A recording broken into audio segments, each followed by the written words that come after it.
This is the first of what we're calling the Waterford College of Further Education lecture series.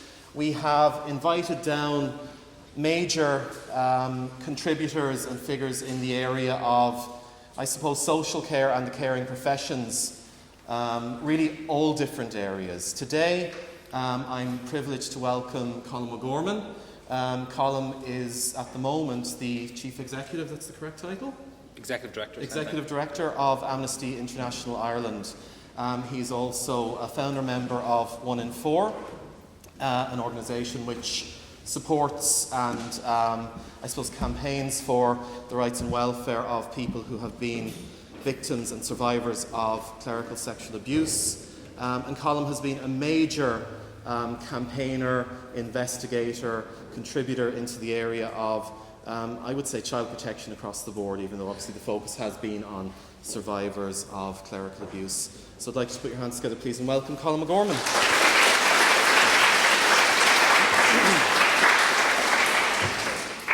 As I've explained to you, the first half, myself and Colm will have a chat, and then we'll open it up to questions from yourselves. Colm, thanks for coming. Delighted to.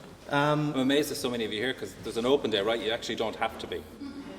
It's very impressive. We put a gun to their heads. No, that's dedicated. No, I'm delighted. As I said, I'm really pleased that people are here. Colm, I suppose one of the first things I want to talk to you about is this role, this profession, for want of a better word, that you find yourself in. Because I know from having sort of read your biography that you initially intended to get into hotel management, hospitality. How does somebody who wanted to work in tourism end up involved in child protection and human rights? I suppose there's two parts to that. First of all, when I was heading towards my leaving cert and trying to work out what I wanted to do, that was one of the areas I thought I'd get into. So I was 16, 17 at the time.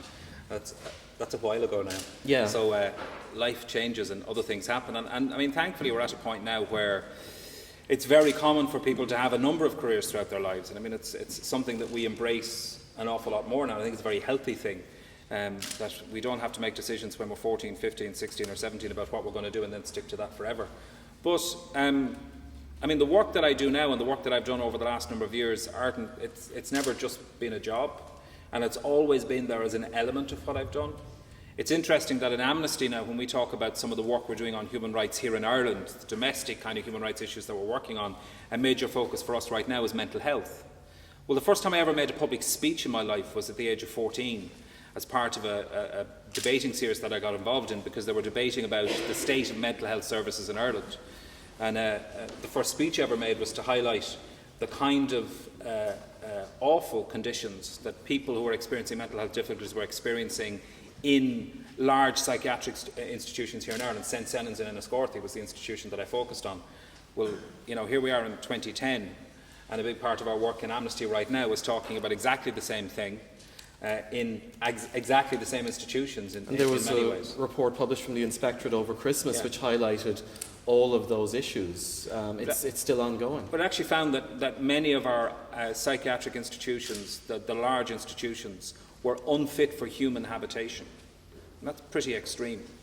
The Mental Health Inspectorate found that they were unfit for human habitation. And yet people who are experiencing significant health difficulties are being cared for in that kind of environment in Ireland in 2010.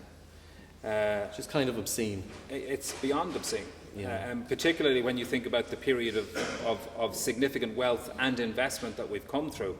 And there's no denying the fact that we've invested an awful lot in upgrading services and infrastructure, but actually one of the areas we haven't done that is in mental health, where the conditions are still as bad as they ever were. And it's because it's still seen as, I mean, it's variously described as the Cinderella of the health services. And it is. I mean, spending in mental health is minuscule. There's very little transparency around how and where money is allocated and what it's meant to achieve. We discovered a couple of years back in Amnesty that a big chunk of money, about 27 million euros from memory, that was meant to be spent on increasing or improving services within mental health services, had been taken by the HSE and allocated somewhere else to plug a hole somewhere else. So because there was no accountability, no transparency around what was happening with money that was allocated, no accountability on reporting on how that money was spent, and because mental health is so stigmatised still in our society and nobody talks about what's happening in those services, and frankly when people talk about it, we're all inclined not to listen in the way that perhaps we might need to. These kinds of things are still happening. One of the issues that was found by that report that was published at Christmas from the Inspectorate was that children are still being placed in adult psychiatric hospitals because there aren't enough child and adolescent psychiatric beds available. About 200, just over 250 children were placed in adult psychiatric wards last year in Ireland. 250? Yeah, it's round about that number. I can't remember off the top of my head, but it might be 257 from memory. And Ireland has been consistently challenged by the United Nations and others about exactly that issue. Council of Europe Human Rights Inspections and others have pointed out that it's completely inappropriate, as if you need to say that children shouldn't be housed in adult psychiatric wards when they need treatment. It's shocking that that's still the case. And I think about 3,500 children and young people in Ireland are on waiting lists to access psychiatric services of longer than a year. So there are huge issues around access to services generally. There are enormous issues around child and adolescent mental health services. We recently founded a coalition on children's mental health. There's about a very large number of Irish domestic organisations involved in it. Ourselves and the Children's Rights Alliance are chairing and steering the development of that coalition. It's a coalition on children's mental health. Do a quick Google search if you're interested. There's a website, there's a lot of action that people can take to try to support the work of that coalition, but it's literally around issues like that, to make sure that services are available, accessible and appropriate, so that when a child is experiencing a mental health problem, they get an appropriate service. It's well recognised that placing a child in an adult psychiatric ward is about no more than containment.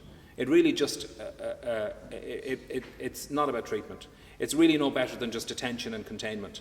And very often, children and young people's health conditions deteriorate within an environment like that. It's so not it about makes treatment. them worse. It makes them worse, absolutely. Yeah. Obviously, one of the issues for which you are widely known would be your involvement in child protection and the whole issue of clerical sexual abuse. You very bravely came forward, even before the Ferns inquiry kicked off, as a survivor of abuse yourself, and it's something that you discuss in your biography. How do you feel that shaped your life, that experience?